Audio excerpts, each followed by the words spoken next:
Hello and welcome to the Larger Than Necessary First Player Token podcast. This is episode 77. My name is Chris. I'm Euan. David. I'm Pawel. How you doing, boys?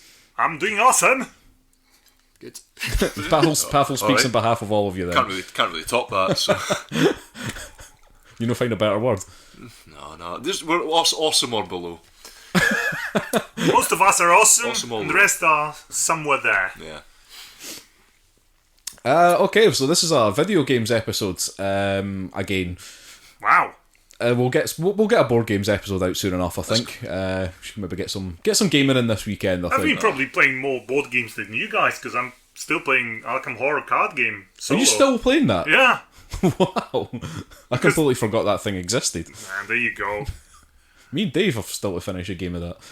When you say a game, you mean the tutorial campaign. I think we're nearly done with it. All right. Alright. There's already an expansion Oh, wait, that's Dave, did we actually expanding finish? that one, actually. We did finish it. We didn't did finish. We did finish that. Yeah. Aye. So the problem was that we didn't buy anything else. Yeah, essentially. Aye. Alright. Right. Anyway, yeah, this is video games, not board games. So we've got a few things to talk about in this episode. I've not really played very much, so I'm going to hand over to Dave. Great. What you been playing, Dave? I've been playing all sorts, but including Dinosaurs: A Prehistoric Adventure.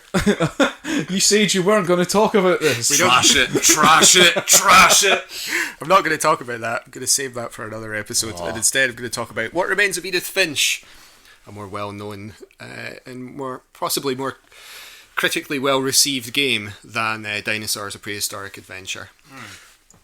I actually got this a while ago, but I only just finished it at the weekend past there. It's another game I've been playing with my girlfriend. We've been playing it together, and it's a story-based game for those of you who've not heard about it. It's in the vein of games like Dear Esther. Did anyone play that? And I haven't played that. Vanishing of Ethan Carter. yeah, there you go. I mean, a lot of them have Stanley Parable. I mean, they're not all identical, but they're I've played the Stanley Parable. the disappearing of Jonathan Windsor. I don't know if The riveting of. you're just making these up now. Are you sure that this game's Well, similar to the there's Stanley a pattern Parable? there, yeah. Yep, the disenfranchisement of. Anyway, so there's a lot of them. I think Dear Esther kind of kicked off these games. I mean, they tend to call them walking simulators, I believe. I think that is a slightly unfair designation. I think because in Dear Esther you walked around an island in the Hebrides or something. I believe it was in Scotland. Yes, it is. And so the name's kind of stuck. And I think that's a bit of an unfair way to describe them. They're story-based games. We've played a real walking simulator, so we know Yes. the tedium Oh yeah, we did. of a real walking simulator. Yeah, in VR no less. Yeah. So I mean, it's definitely a story, an interactive story. I'm not going to say, you can debate whether it constitutes a game or not. It doesn't really matter. An interactive story is what it is, and a very entertaining one it is too. I can't really say obviously too much about it. You play as a young girl called Edith Finch, and you're called back to your ancestral home after the death and funeral of your mother. And you wander about the house, and as you guide Edith about the house, you start to find out about the history of the Finch family. And you take it from there. And that's about the limit of what I can say about it in terms of the story. Is Finch a particularly Scottish surname? Oh, sorry, Dear Esther is Scottish. What Remains of Edith Finch is American. I can't remember where. I should really recall which state it's in. It is stated in the story, but I don't recall. But yeah, sorry, they're not all set in Scotland. Ah. Not all walking simulators. So. Scotland's very good for walking. You should try it. A few of them will be set in New England, I'd have thought. Oh, I was going to suggest that. It's like, it's reminding me what you're talking about already. Is reminding me of Gone Home, kind of the only one of these type of games that I've played. And I really enjoyed Gone Home because it was engaging as a story. But these games generally tend to be Firewatch. I think was another one. Yeah, I've played Firewatch really all the way through. And yeah, that was an entertaining game. But it was a walking simulator. You did nothing but walk about. Yeah, well, I mean, you do walk about in Edith Finch as well. So, I mean, I guess technically you could call it that. But what you're doing is exploring the house.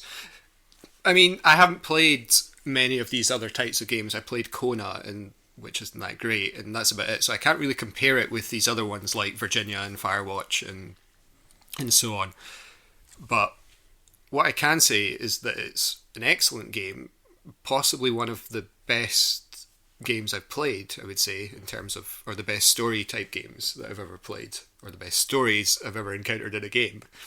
And everyone should play it. It's really, really good. I mean, you could argue, I mean, it's hard to know what much else to say about it. It's just done really, really well.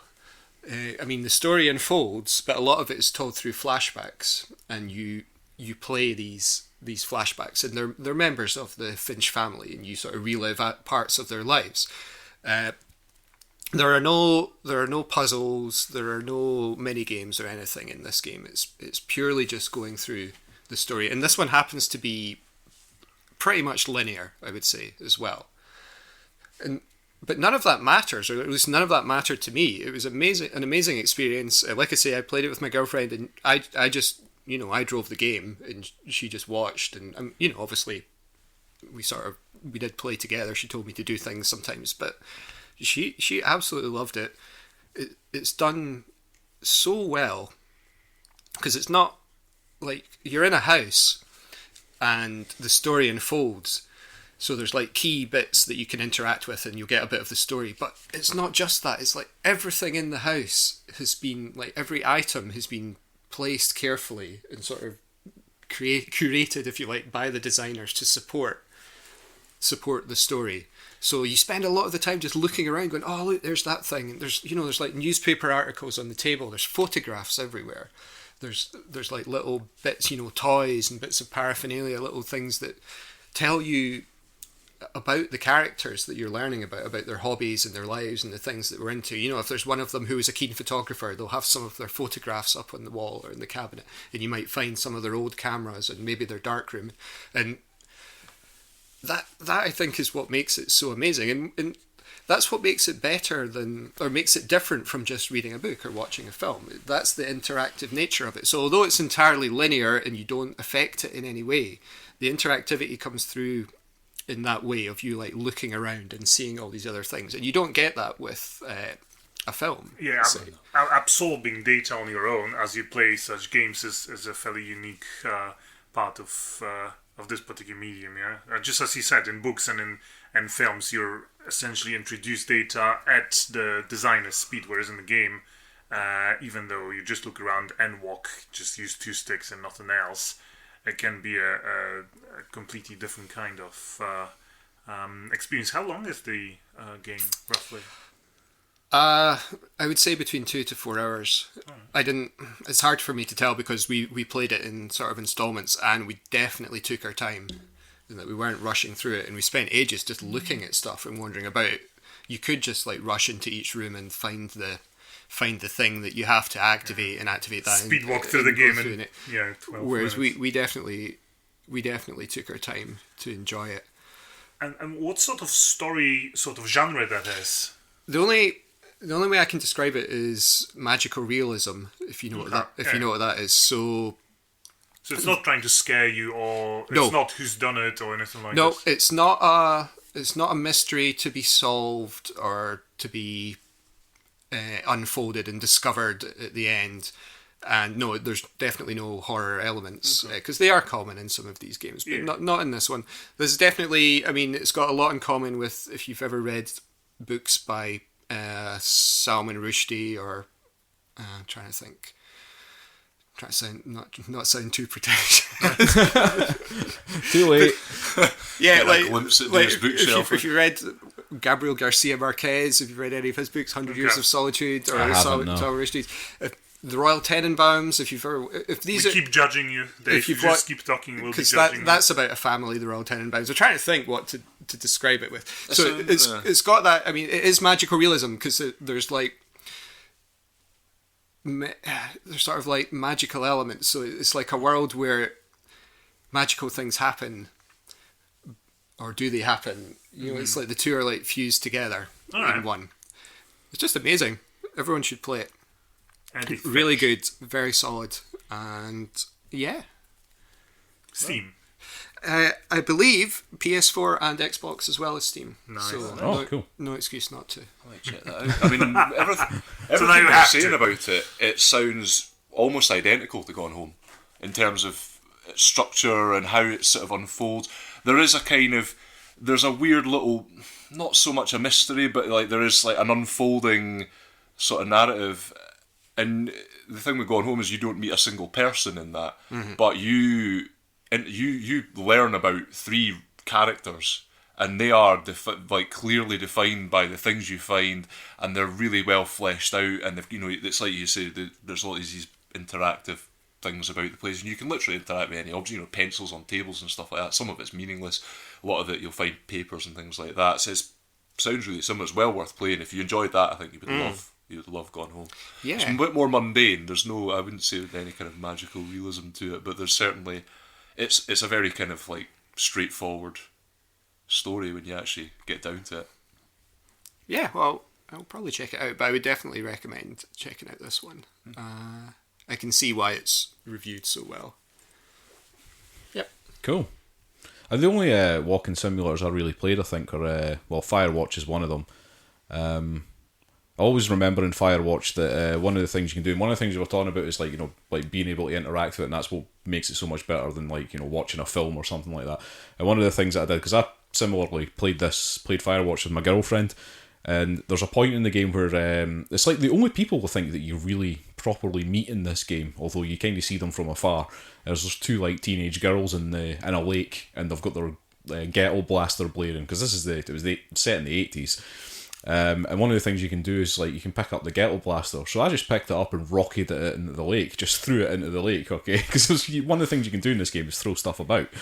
Right. To which my girlfriend went a bit mad. She was like basically accusing me of ruining it. But I am me, okay? It doesn't matter how sincere a game is or anything. I'm going to do something like that. But then the game reprimanded me because I got a phone call from the only woman that you speak to in the game, and you never meet her. You only ever speak to her through a walkie-talkie thing, who basically said that the police were investigating or something because you destroyed somebody else's property. That's really cool. And I thought that was a really cool thing, because it's like the makers of this game have taken into consideration the fact that somebody like me plays these games.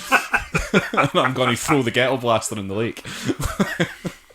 The other one is the Stanley Parable, which is something you mentioned before, and that is just a completely different kettle of fish. Again, I made my girlfriend angry at that, because there's a narrator in that game who, when you're like walking about in this weird office, will say something like, Stanley takes the next left, and I would turn right. Okay, and it really had like annoyed my girlfriend, like that I was doing these things. But the thing is, in the Stanley Parable, you're kind of encouraged to do these things, because you get different endings. There's loads of different endings in the Stanley Parable, and you get different ones depending on the route that you take through the office, and it starts to get weirder and weirder. I mean, you can finish that game in like 3 minutes or something like that if you want to, if you just do everything I think the narrator says. You just get to the end of the game and that's it. But if you start taking weird turns, everything gets even weirder and weirder. But yeah, that's if you want a walking simulator that's just utterly bizarre, then the Stanley Parable's the one to do. Anyway, yeah, let's move on. Sorry, who makes that game, Dave? It's by Giant Sparrow Games, published Sparrow. by Annapurna Interactive. Cool. Okay, so who's wanted to? In fact, Euan. Yeah. Tell us about this. This game from the near past. I know we're not going full retro. We're not doing that this week. But I did want to talk about a game from 2010. That was on the PS3, Xbox 360. 2010 is semi-retro, yeah. So yeah, I mean, we're talking 8 years. That's that's a lifetime. Some of us were in the grey back then. Well, yeah. Well, we were all goths back then or something. I don't know. Goths or Neds or something. So yeah, I've played the game Enslaved Odyssey to the West, and it was kind of inspired by Pawel a few weeks ago talking about Senua's Sacrifice being made by Ninja Theory, and this is another game that was developed by Ninja Theory. It's a really odd little beast. It's quite a simple game, but there's a lot of effort gone into the story and everything like that. It's basically a reimagining of, well, the name Odyssey to the West is a reimagining of the story Journey to the West. Sort of like the old Chinese parable about the sort of the going to India to collect all the scrolls about Buddhism and everything, and the characters are named after that. Monkey King. If you've seen the monkey TV show and all that, like it's imagery that's in a lot of Asian sort of thing, like Dragon Ball has all these kind of things, and it retains those ideas. The main character's called Monkey, and he gets enslaved by this woman Trip, and it's Tripitaka in Journey to the West, and she is basically using him to try and find her, to get her back to her village in this sort of post-apocalyptic world. So they've taken the idea of the Journey to the West and put it in this post-apocalyptic setting, where basically the world there's been this massive war, the cities are being reclaimed by wildlife and everything like that. Apart from the sort of, there's three kind of main characters in it. There's Monkey, Trip, and you eventually meet Pigsy, who is also a character that turns up in Monkey and Journey to the West. They're the only, from what I remember, the only actual human characters you meet. All other animal life is basically being replaced by robotics, a bit similar to Horizon. Yeah. And there is a similarity to that. It's not a sort of bleak, kind of grey coloured, browny sort of post-apocalyptic. It's a vibrant kind of world that you're in. It looks really bright. It looks really good, and it's basically just you sort of going through this kind of whole thing and then discovering kind of what's behind all the sort of what's going on in this world. It's a kind of quite self-contained story. I think there was originally plans to make a franchise out of it, but the game actually performed quite poorly. It didn't sell what the Bandai Namco, who ended up publishing it, were expecting, so kind of put the kibosh on the whole thing. But it's a really interesting game, and it's got quite a pedigree in terms of like who were involved. Andy Serkis did motion capture for the main character Monkey, and sort of the villain of the game. It's a bit weird. I don't want to get into too much into that because things get revealed as you go on through the game. Andy Serkis generally was involved with Ninja.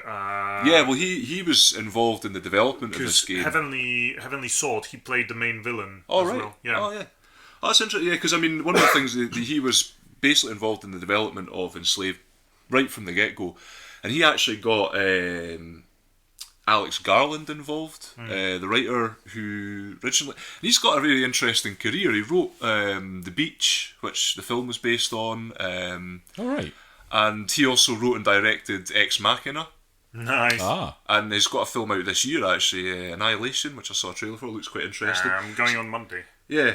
So he's got a really interesting sort of career, and he co-wrote, I believe, the general script for this game, and was going to go on to do more with Ninja Theory, but this whole I think he was involved in their follow-up game, which I cannot remember the name of, but he kind of sort of parted ways with them and has gone on to like quite a sort of big career. But it's interesting that all these folks that have got really behind this game, and it just kind of went nowhere.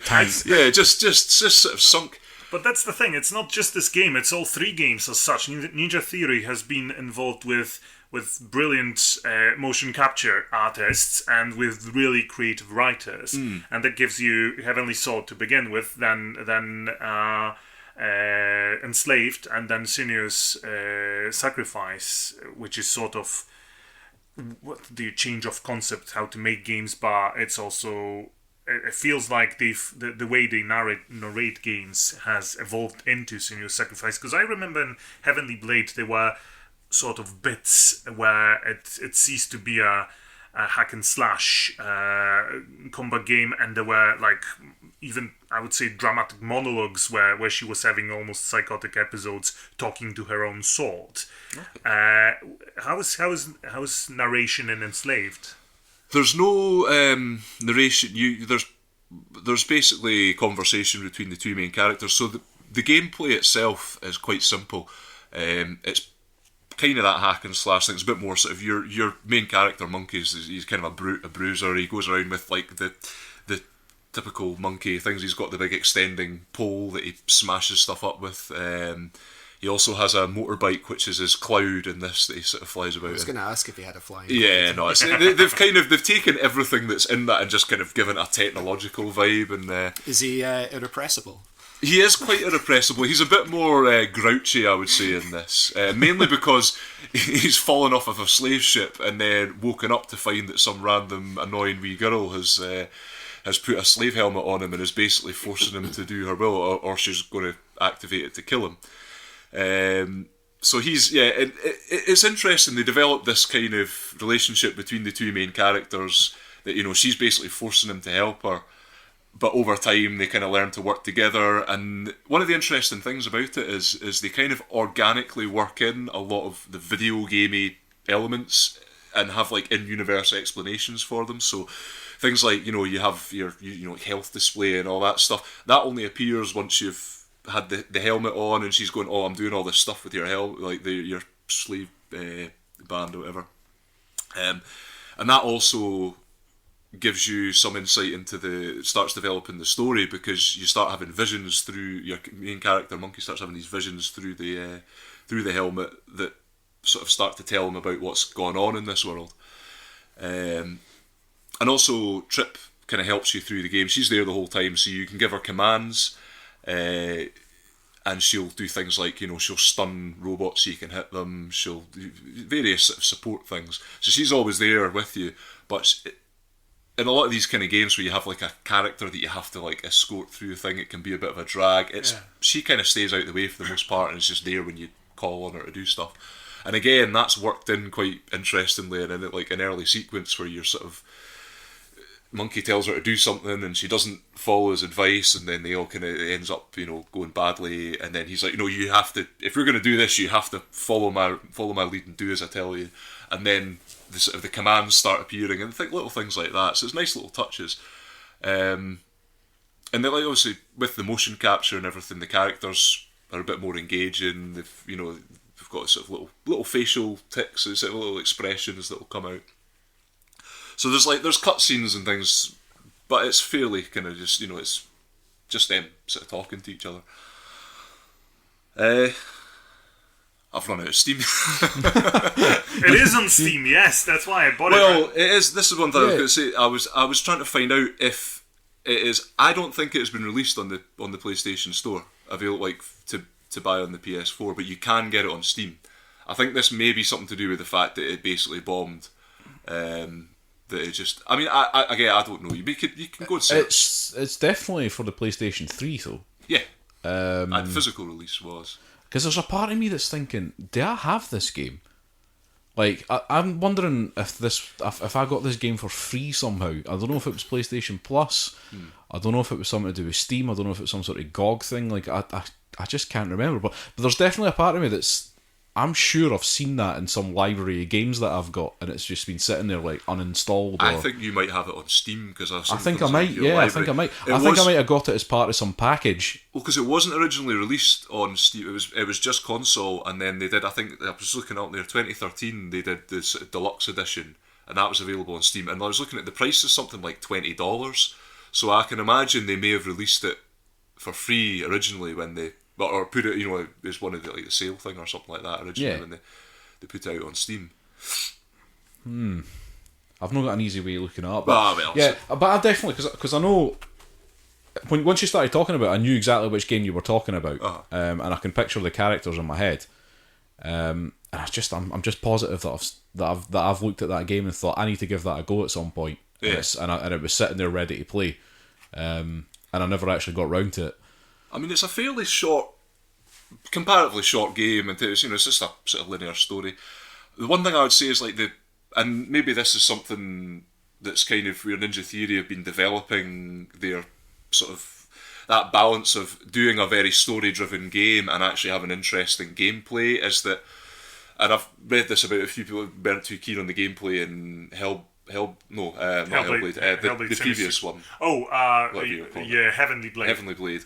There are sort of little upgrades in your combat and stuff, but over the game, it's fairly similar. There's different types of mechs that you have to fight, and you'll have to use different tactics. But from what I remember, it doesn't really progress the gameplay too much. I suppose, and Heavenly Blade wasn't really very groundbreaking when it comes to hack and slash combat. Well, this is my what it's like. The Ninja Theory, or maybe they've kind of cracked it. I haven't played Senua's Sacrifice. I don't know. Very different when it comes to Melee and Senua's Sacrifice. Well, this is it. Is that have they had a problem making good games? Maybe they're good at coming up with these stories, but they seems like they've struggled to make interesting gameplay, and this is why they've kind of. It may have been why it bombed, but it was definitely. You know what? I'm happy because whatever stepping stone it was towards Senua's Sacrifice, it's something beautiful. Yeah. And Senua's Sacrifice is such a complete experience, not just for the story but also for gameplay. I mean, I wouldn't say it was bad gameplay. It's just fairly kind of standard. You've got your fighty bits with the stick, and you've got your sort of your platformy bits, which are quite similar to something like Uncharted, where it's go to the ledge, jump up, this thing, but it's probably a wee bit more linear. But I mean, it's a good game overall. It's well worth a play. I thought I'd just dredge it out of the the memory banks for this episode. Yeah, good one. I'm gonna play that. Cool. So that's definitely available on Steam and PS3. It is definitely available. We're unsure about its availability on the PS4. Yeah, if you're curious, have a wee search, see if it's on. I don't know. Right. I couldn't find any confirmation online, so there you go. And that was published by Bandai Namco and made by Ninja Theory. Excellent. Right, moving on then. Pawel, Hello. tell us about They Are Billions. I really want to hear about it. They Are Billions is a game about billions. I've got a Wikipedia page here that says that this game has been made by Numantian Games.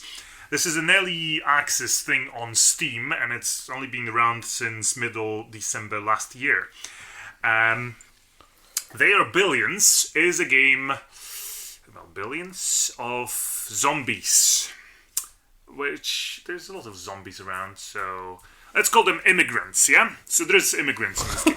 This is an RTS, which is actually masquerading, because what it really is a tower defense thing.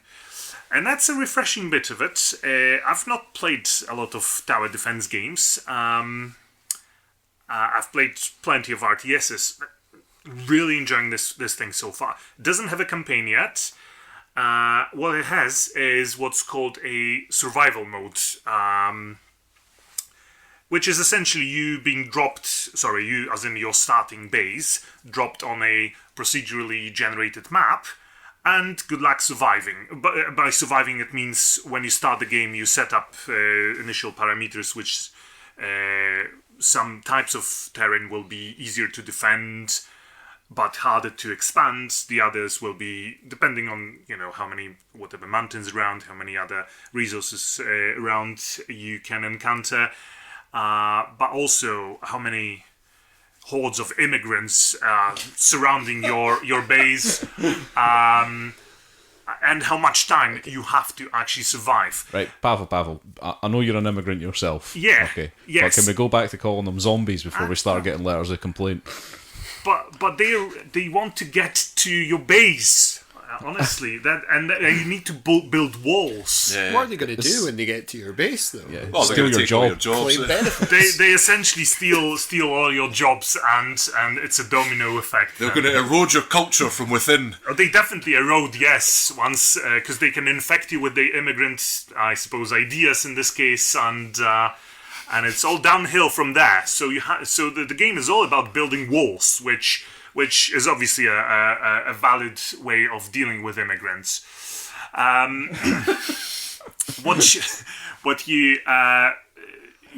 everybody that's played RTSs in the past is sort of used to base building, and this game is all about it.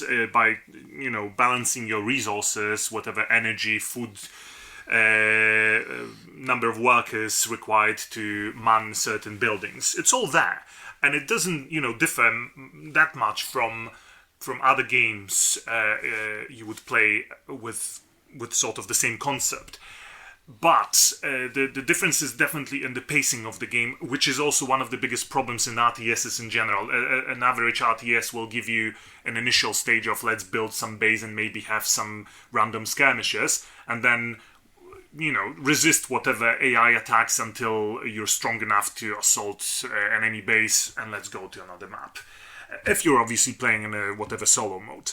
This game does, I should probably mention it, at least at the moment, but I don't imagine it will ever have a multiplayer competitive mode. It's essentially a solo game because all you do is you play against the hordes that come for you. But it is said that once it's out of early access, it will also have a campaign, which I'm really very much looking forward to. Right, so going back to the survival mode, the big difference in pacing, and really one of the better aspects of this game, is the fact that you're essentially constantly fighting, because if you don't, it's just gonna it's really gonna complicate matters further. As soon as you start expanding, and you need a lot of space. I should mention that this game is set in a sort of post-apocalyptic / steampunk world, yeah? So a lot of your technology will be slightly either tongue-in-cheek or just a mixture of various technology levels. Is this what attracted you to it? To be fair, I actually quite like RTSs in general, so I like to check out all the RTSs around. And this game, even though it's early access, it's really well polished. It's just what you expect from a proper, nearly AAA quality of an RTS. But my point is, it's not just about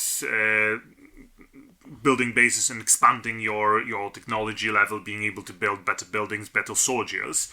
It's really important to build those walls, as we know. Because they're coming.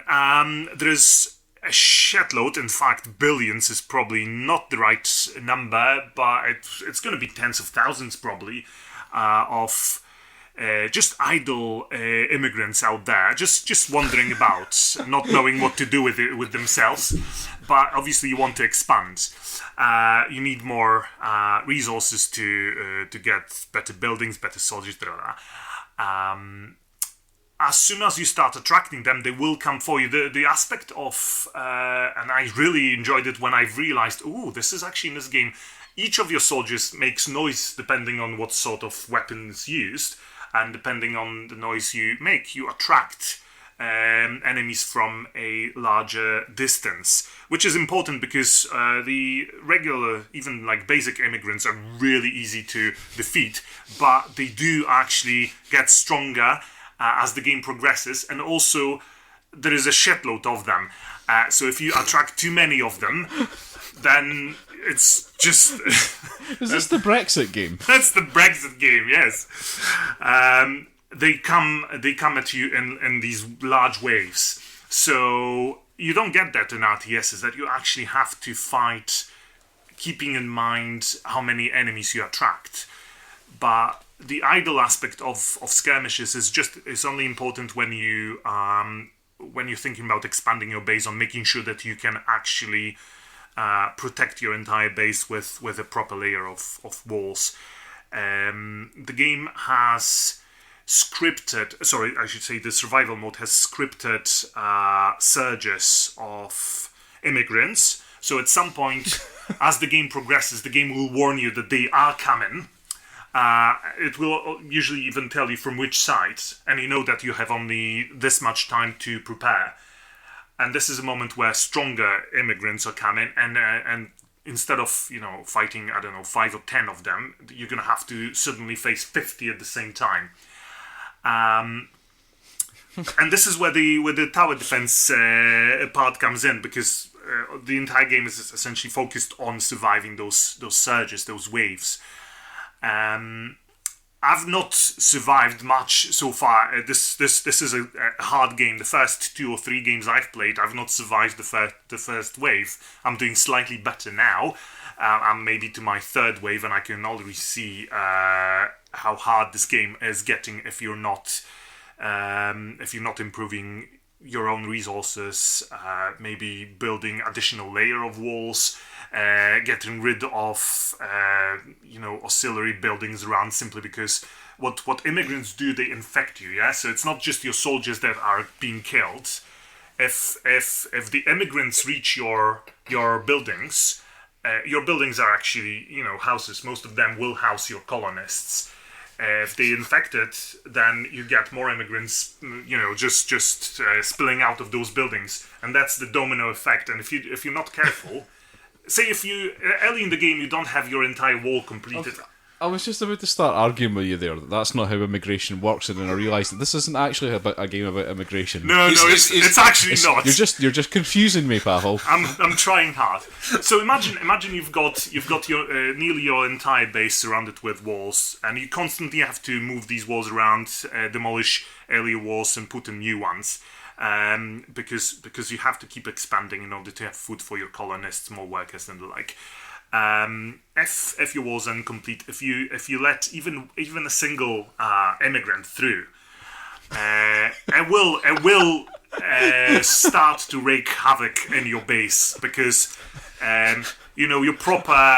I'm sure I heard a politician saying that the other day. Your proper first country, your proper first country citizens will start running around. There's going to be screaming. Eventually, your building becomes infected, and it's spouting more of them, and the entire horde is just moving through your base. Can you not just send them all back where they came from? This is wishful thinking of the first world countries. No, you cannot. You have to build walls. You have to repel them. Don't you have to make yourself less prosperous so that you're less attractive to immigrants? See, this is what I was doing in my first few games, because I wasn't really upgrading much. I was like, God, what am I doing? I didn't know how walls were important in this game, and they just kept coming anyway, because the script of the survival mode is essentially idle zombies. Sorry, immigrants are all there just hanging about. But the actual waves will always head straight for your base and for your the main building.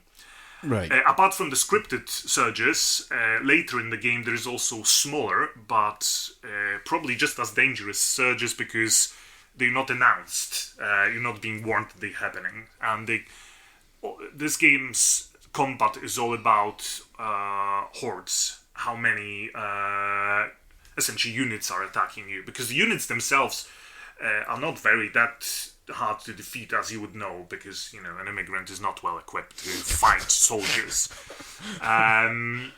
It's all about, again, hordes. And I should also say that with the 10 and final surge during the survival random scenario, all the immigrants on the entire map, even like all those, I'm going to say tens of thousands idle ones, will also join the surge. And the surge, apparently I've never reached that stage, I just read about it, that the 10 surge comes at you from all sides.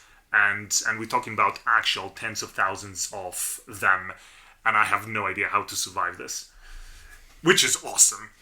That sounds hilarious. I've got a question, pal. So once you've got your walls built, yeah. See the immigrants that are already inside. Do they have the right to remain? Any immigrants inside your walls just means trouble. So no. Right. You Okay. cut them down where you see swiftly boot them out. Zero tolerance policy. Absolutely zero tolerance. Because your own workers, obviously, the scum of the proper Earth, not the immigrants, will actually stop working if they see immigrants around. And again, it's just it's a plague. Right. and it spreads again. All the plagued buildings will spread more of them, and before you know it, your entire one single immigrant can be doomed if you let them through your nets. There are so many excellent sound bites here. That Well, Pawel's in this. He smirks immigrants and the working class already. It's like, who else do you want to have a go at? So I do believe that Pawel's applying for a passport. I think we should send this episode I'm directly to them, just to let them know what kind of a man he is. So yeah, I failed to understand how this game is early access. I had not a single crash. I've not noticed any problems whatsoever.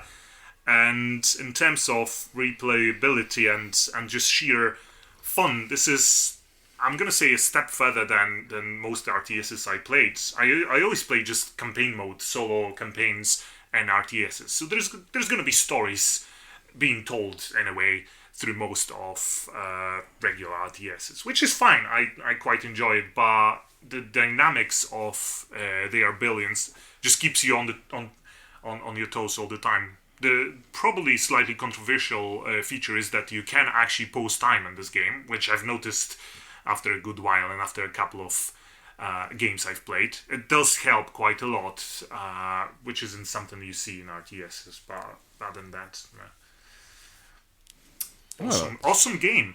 I saw this on Steam, I believe. Yeah. And I did consider picking it up, but there's a part of me, because it looked really tower defensey. And it's all about it. And really tower defensey games put me off. It's all about it. You build your walls, you build your turrets, and you man them with your soldiers. There's hordes coming at you. You have to be able to build more walls, build traps, which I've recently only researched, being able to even build traps. It's all about tower defense. It's just because I've never really played tower defense before. This is all new to me. It seems like these kind of games are having a resurgence. These kind of tower defense. I mean, like Fortnite's Save the World mode is basically just a tower defense thing. Yeah, exactly. And I've seen you play it. Scale. And there were similarities. I suppose the one thing that will, again, be slightly different in terms of gameplay dynamics is the fact that you cannot just wall yourself in, because if you don't send expeditions to trim the population outside of your walls, that just means so many more eventually coming at you. Which I suppose is, again, the expansionist politics of first world nations. Not just don't let immigrants in, but also obviously expand and kill them where they live. In their houses. Well, whichever continent you sail to. Okay, right. Well, thanks for that. A vaguely offensive review. Oh, man, I don't know what's going on there. Those very own rivers of blood. I'm kind of confused. I about suddenly this. felt that talking about zombies for the next 20 minutes wasn't what I should be doing. So, yeah. So you went the immigrant route. It's all about walls. This game is all about walls. Fair enough. Okay, fair enough. Right. Well, we'll move on for there. Who made that game? So yes, this is made by Numantian Games. Numantian. It's only been around for maybe 2 months. Are there any VR games where you actually build a wall? Like VR bricklaying? No, but I think we've talked about this in the past. That would be amazing. Oh yeah, no, I'm pretty sure I have talked about like crafting games where you would have to actually hammer nails in and stuff like that to build walls. I think that would be quite popular. But get the mortar mix just right. There's so much going on in bricklaying and like doing all the pointing and stuff and like buttering, I believe it's called, your bricks. Is that not what you were doing in the Scar game when you were driving through Finland and you had to build your own engine? Oh yeah, but that wasn't VR. But yeah, that's my summer car. Far from it. Yeah, that was a hilarious game, but also ridiculously in depth when it came to putting a car together. To the point where if you weren't actually a car mechanic, you would have no fucking idea how to play this game. Like, it's utterly weird. There is a game coming out soon that I'm interested in, which is PC Building Simulator. It was only a matter of time. Yep. So like, Actually, Everything's just using gone too using better. real life components and actual branded components and stuff like that. Can you play- to put together a PC on your PC? Is the end of the game when you launch PC Building Simulator on your new I PC? really fucking hope so. Oh, this is getting meta. But yeah, it's coming out early access next month, and I'm definitely going to pick that shit up. I think there is like a sort of campaign mode. I think the idea being that you're running some sort of PC repair shop or something, and people are just bringing stuff You in. don't eventually set it up so you can play a working version of Lemmings or something. No, like that. but I think that would be cool. What would be cool And then- would be setting up the PC in that game in order to play this very And to game play on that PC. game on that PC, in Yes. which you That would then would be- build another PC. That New, would be New so Game amazing. Plus. The very definition of New Game Plus. I fear that a monster might come out of the plus and eventually trace you back through all the various PCs. I'm sure this is how like all these 80s like internet horror films Oh yeah. pretty Skynet. much start. Yeah. Excellent. Okay, we've got to move on. We've got a wee bit of time left. I'll just give a quick update. I've not really had a lot of time to be playing games over the past week or so. But Excuses. I have been playing Monster Hunter some more. I know this is probably about the 4th week or something in a row that I've mentioned it. But I just a quick mention that I've gone onto the high rank monsters now. So when you hit Hunter rank 11, you hit the high rank monsters, and it's basically just like they're a weird in-game sort of story thing where like, okay, you've done this whole story thing where you basically drive off this thing called Zora Magdaros, which is a massive, like almost volcano-like monster. That thing from the start. Yeah, Like, you actually fight that. yeah, but you drive it off basically, and then you go back out and have a little wander around in an area, and then it's like, there's these weird tracks, and this is a different type of monster. What's this? But it's actually like the same types of monster that you've been fighting before, just much harder. And I think that they're going to take it into another ring. And like Dave, you've played some of the Monster Hunter games before. You were saying that they kind of had like slight variations in the monsters that you'd been fighting, and I get the feeling that's the Yeah. way it's going to go. Because I think I've seen pretty much all the monsters that you will be fighting, because you do just repeatedly fight the same monsters over and over again. I mean, they might hold back like one or two for later. yeah, But- maybe, yeah. But I found, well, I mean, it's obviously going back a long way now, but at the time, the variations of the different monsters were actually quite interesting to fight, and it was more than just like this one's weak to fire or does fire attacks. There was a wee bit more to it than that. They were like, sometimes they had new attacks or behaved in different ways, so it was good. I enjoyed that. Yes, like I say, I don't know where it's going to go, because I'm only Hunter rank 11, and I'm pretty sure it goes way higher than that. So I'll see. I'll give an update if I do experience a new monster that has some wacky shit going on with it. But like with the new monsters, with the sort of higher Hunter ranks and stuff like that, you start to get new armor and new weapons. Like just that whole thing is opened up properly now.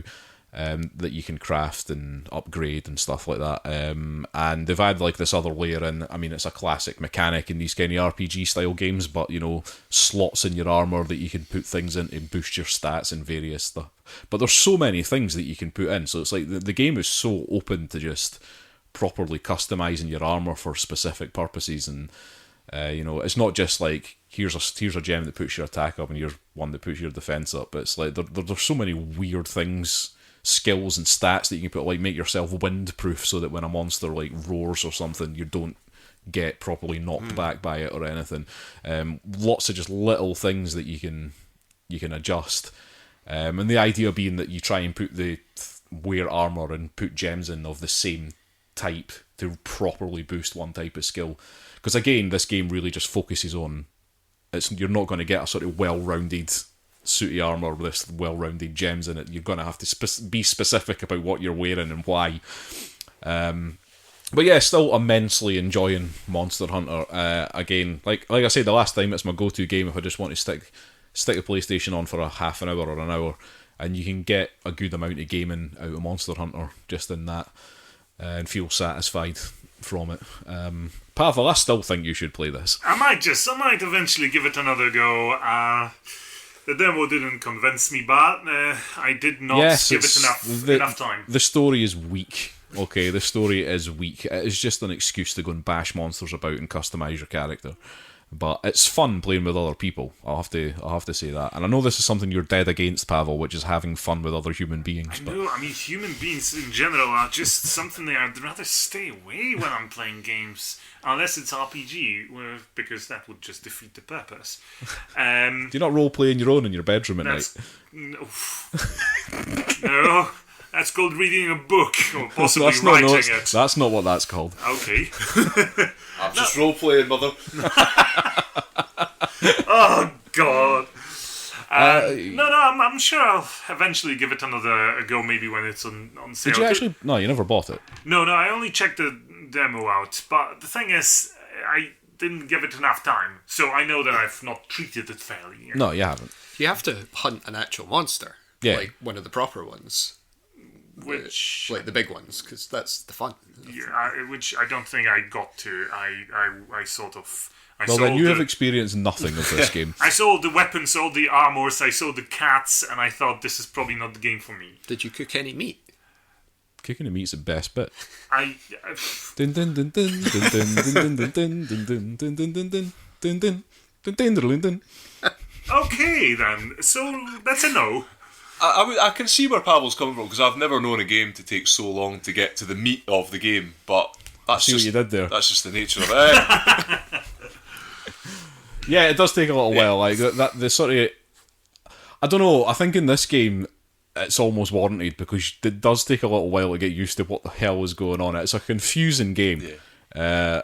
I mean, the introduction of the game doesn't really tell you very much about how everything works, but it gives you a chance to actually look through things and be like, okay, what the hell does this do?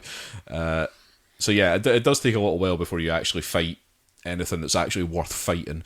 But I mean, I'm loving it still. I think it's quite popular right now. Actually, like I think it's quite surprising how much people have got into it. But yeah, I will keep playing this. The other thing I played, and you guys saw me playing a bit of this, and I've only played like the first 20 minutes, so do not treat this as any kind of actual review or anything, but there's another game that came free on PlayStation Plus, because I talked a little about Rime last week, and the other one that came free this month was Knack, which is Knack, which is a strange game where you're basically playing as what does kind of look like a robot. It feels like a robot, but it's actually like you're a weird story. You were made by a scientist out of a power core thing, which is like an ancient relic. But apparently, people in this world, and they're all humans, and it looks like Earth, and it's like modern day style Earth.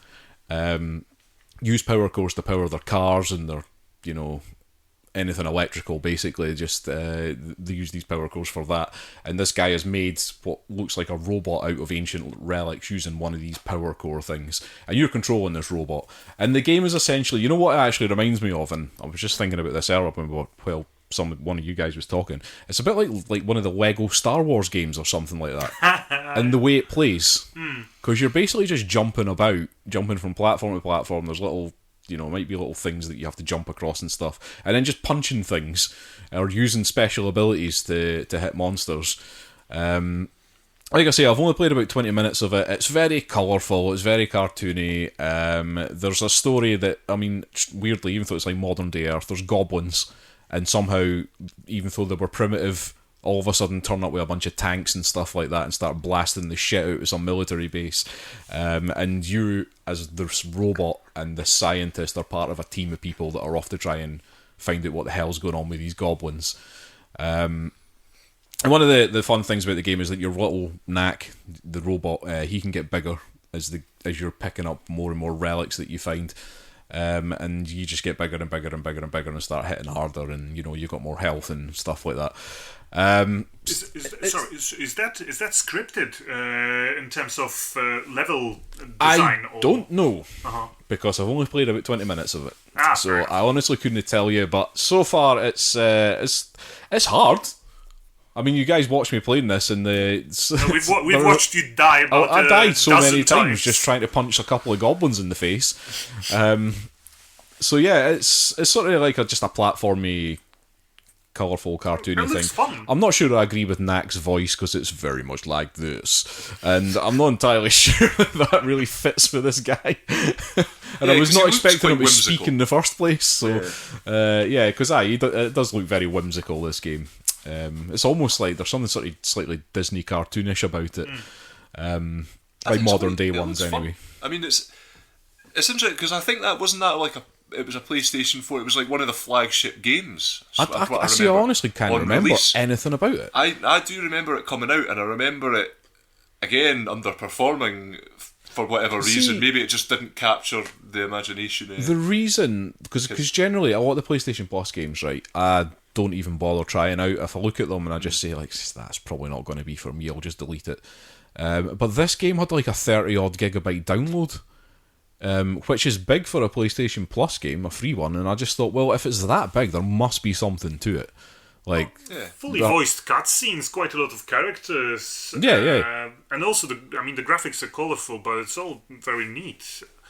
The combat looks fairly tight. It's actually a really well done game. Well, so far it seems to be pretty solid. I don't know, like, because maybe it just doesn't hold on, because like I've heard nothing about this game, so maybe like it just doesn't last, if you see what I mean. It doesn't change enough to hold your attention, because so far I haven't seen too much of it. And the combat has all just been a case of just running up to things and punching them. I think it was definitely a PS4 launch title, and sometimes those games can like they just fall flat. They just disappear because maybe that not many people picked up. There was something else that people were more into. Yeah, so well, I'll give it another go. Maybe give it another couple hours of gameplay and see how it changes. See if anything interesting happens. But yeah, so far it seems pretty good. Right, I think we're pretty much out of time now. No, I'm sorry, Dave. You were going to talk about a game last week, and now I've stopped you from talking about it this week as well. let's kick it into next week. we'll kick it into next week. That's what used to happen in board game episodes with RPG, so there you go. Dave is the new RPG. Dave Quest. Okay, let's give out all our internet. So if you want to email us, ask us questions, anything like that, you can email us at firstplayertoken@gmail.com. That's FIRST player token. You can find us on Facebook, Twitter, SoundCloud, iTunes, YouTube. We have a PSN community. That's all First Player Token. The large and unnecessary First Player Token. Our Twitter is at 1ST Player Token. Which for reference is Once Player Token. Thank you very much, Euan. We have a Discord, that's discord.me/firstplayertoken. My Twitch username is Unnecessary Chris. I've not done any streaming for about 2 or 3 weeks now. I'm going to get back into it soon, though. I've just been too busy. Sure. And we are part of the Podnose Network. UK's leading entertainment podcast network. Any news, Euan? Still podnosing away. We're still podnosing Get along. involved in the Patreon if you're a regular listener and you fancy kicking them a few bucks. Or pounds. Yes, pounds. British pounds. Rubles. Yeah, kick them a few suspicious looking rubles. A few kopecks just flying across the internet. So yeah, it's still going strong, so do check us out on there and all the various other lovely podcasts that we are brethren with. And you can find the Podnose website at podnose.com, unsurprisingly. Okay, that's it for this week. We will be back next week, but until then, thanks for listening. Bye. Bye. Bye.